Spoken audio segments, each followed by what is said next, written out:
volem viatjar tots tres cap a l'Ovàlia. I això sempre al Jordi li agrada, perquè ja ens espera a l'altre costat de la pantalla el capità de la Sant Boiana, al mig de Melé, denominació d'origen Poble Nou, és a Sant Boi des de ja fa 6 temporades, si no vaig errat, però és denominació d'origen del Poble Nou. L'Alberto Millán. Alberto, bona tarda i benvingut. Hola, bona tarda a tots. Volem parlar amb ell de rugbi, de la Sant Boiana, dels 6 nacions que es decideix, o si més no es decideix si Gal·les s'acaba amb el Gran Slam avui, però per començar, Alberto, parlar una mica de Sant Boi i d'aquesta lliga que està aturada fins al cap de setmana del 28. Us heu vist abocats a jugar aquesta segona fase, del 7è al 12è. Vau perdre el primer partit contra Cisneros, que arriba al directe, però igualment esteu molt distanciats respecte a les Abelles, que és el 9è, perquè acabeu disputant el play-off, perquè el 8è encara disputa play-off. Diríem que no hi ha encara motius de preocupació, entenc. O sí? Bueno, el rugby sempre pot haver una mica de preocupació, res es dona per suposat, i tenim 3 viatges complicats i seguits. Hem d'anar a Getxo, hem d'anar a Santander, hem d'anar a Sevilla. Són 3 viatges bastant complicats i no podem deixar-nos ningú punt. Contra Cisneros, de fet, potser no es condemna tant un mal partit en general, sinó que al començament de la segona part hi ha com uns minuts de desconnexió que ells aconsegueixen anotar 4 marques, diré que pràcticament consecutives. És així? Són més errors puntuals els que us han castigat? Sí, si mirem el partit sencer, probablement dominem el 80% del partit. El que passa és que ens desconnectem 20 minuts, ells ho aprofiten i després remuntar un partit així és bastant complicat. Alberto, aquesta temporada ha canviat, la manera d'organitzar la competició, una primera fase on no es juguen... Bé, jugueu tots contra tots, però només a casa uns, a fora uns altres. El calendari absolutament desigual, que beneficia uns i perjudica els altres. Com valores la temporada en general fins ara? Bueno, una temporada molt complicada. Jo crec que no només per la Sant Boiana, sinó per tots els equips. El tema del Covid ha sigut una pedra al camí.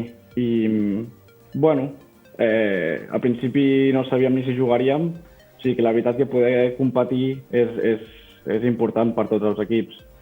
I una temporada que hem tingut molt altibaixos. Hem jugat partits molt bé, com a casa contra el Salvador, que vam guanyar l'última jugada, però després tenim uns minuts de desconnexió que ja ens han costat més d'un partit. Això el Jordi fa una estona ho estava dient, el factor públic. Com canvia aquesta temporada? És que és això, jo crec que aviam, la Sant Boiana, Albert, clar, el públic del Valdir i Aleu és un públic una miqueta especial. El teu club, Albert, és un club especial. I sense públic les coses són diferents. És molt difícil competir amb aquesta gent de Valladolid, amb l'Alcobendas. No sé si tu com a jugador doncs has notat especialment també, heu notat aquesta absència.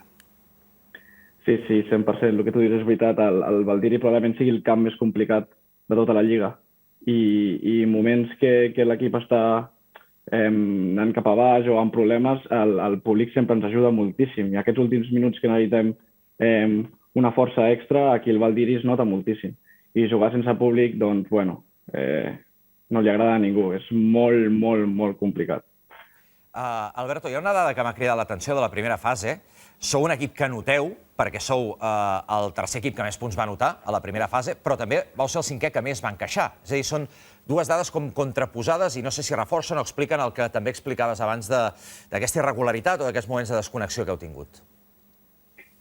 Sí, probablement també el sistema de joc que tenim. Ens agrada jugar molt amb la pilota a la mà, ens agrada molt buscar els espais fora i quan ataques està molt bé, però quan tens errors és bastant més complicat arreglar-los que no quan fas un joc més tancat o un joc més conservatiu, conservant molt la pilota i sense arriscar. Nosaltres volem jugar així i a vegades surt bé i a vegades, bueno, ens fa patir i ens fa perdre partits. Ara no hi ha Lliga, s'ha aturat, ja ho vam comentar, fins al 28, perquè és cap de setmana de test match.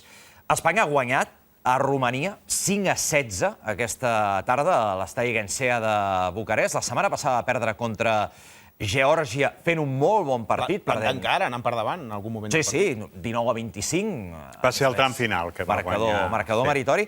I, a més, aquest any el Sis Nacions B, el Campionat d'Europa, és classificatori pel Mundial, si no vaig errat, amb la qual cosa et vull preguntar si, veient com està la selecció espanyola, veus opcions per aquesta classificació tan anhelada dels lleons per una cita mundial.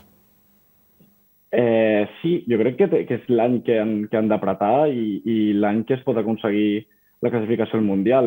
Sí, és veritat que l'últim Mundial era més fàcil entrar, però igualment tenim 3 places. Hi ha 2 places per a Europa i una a l'últim torneig, a la repesca, i Espanya té un nivell ara mateix molt, molt alt. Va competir molt bé contra Geòrgia, que per mi és una de les millors seleccions del món ara mateix.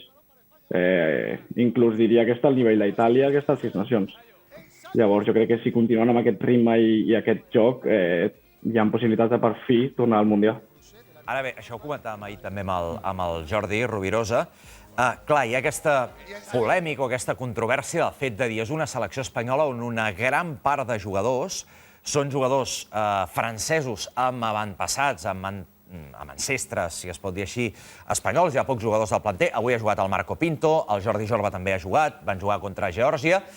Però sempre hi ha aquesta discussió de no és una selecció espanyola omplerta amb el planter dels clubs com la Santboiana, per exemple, que el cuida molt bé. No sé com ho veus tu, Alberto. Bueno, suposo que hi haurà molta gent a favor, molta gent en contra.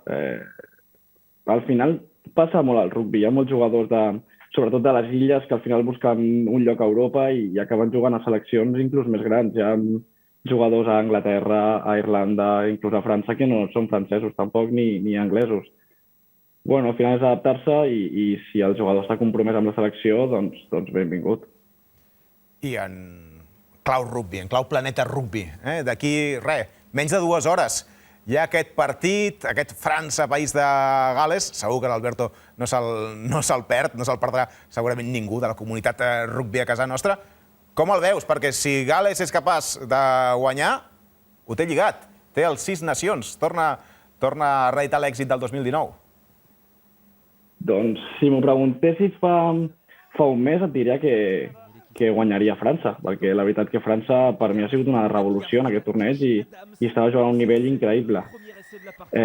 Van tenir problemes amb el Covid, en un partit perdut a l'últim minut contra Anglaterra, i Gales ha demostrat que a tots els partits ha sigut molt regular i que ha sigut la millor, sincerament. Llavors, si ara he d'apostar per algú, apostaria per Gales. Crec que té un equip més sòlid ara mateix. Clar, també es parlava, com bé deies, de França com una selecció fresca, rejuvenida, i al final, fins i tot a la prèvia dels 6 nacions es comentava, sí, a moltes seleccions més joves, més noves, amb moltes cares noves fins i tot, però això també és una conseqüència de la Covid i de com s'ha hagut d'afrontar també aquesta competició, correcte? Sí, al final la veritat és una plantilla molt més àmplia que durant un torneig normal, perquè pots tenir problemes amb positius a l'equip i probablement no tinguis un positiu. A França crec que va tenir 16 jugadors en positiu. Doncs al final necessites molts més jugadors i dones oportunitat a gent jove. I la gent jove dona un aire diferent a l'equip que et pot aportar moltíssimes coses i s'ha demostrat a França. Tenen el número 1, per exemple, de França és jove, no sé si té 20 anys o 21 i per mi és ara mateix el millor jugador, el millor nou del món. I potser si no hi hagués aquesta pandèmia no hagués ni debutat, ningú ho sap. Jordi. Albert, no creus que hauríem de fer fora Itàlia ja d'una vegada? Que està fent el ridícul des de fa 5 anys, que no només, avui 52-10, per l'amor de Déu. Però si tens raó, si Geòrgia és millor... 30 derrotes seguides. Fica Geòrgia, és que és ridícul, és que va en contra d'aquest campionat, és de la serietat d'aquest campionat. El dia de Gales crec que també Itàlia encaixa 4 marques en 20 minuts. És que és ridícul, Albert, és ridícul. Ja sé que no et mullaràs gaire, però no pot ser, no pot ser. 52-10 avui. Quantes derrotes seguides? 30. Per l'amor de Déu. Fora, home, fora. Home. És tan contundent com el Robi, tu, Alberto, o què?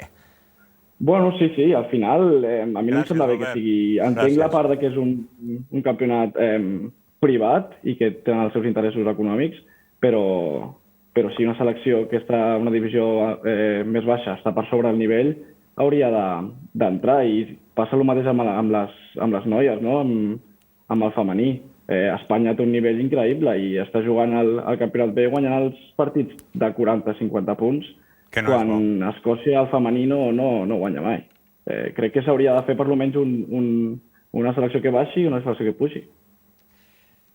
Amb l'Alberto Millar hem arreglat una mica el món del rugbi, també. Hem parlat dels Sis Nacions, de la Samboiana, però també hem arreglat una mica coses que es poden millorar del món de l'Ovàlia. Alberto, un plaer. Moltíssimes gràcies per ser a l'Esport Club aquesta tarda. Un plaer. Moltíssimes gràcies a vosaltres, la veritat.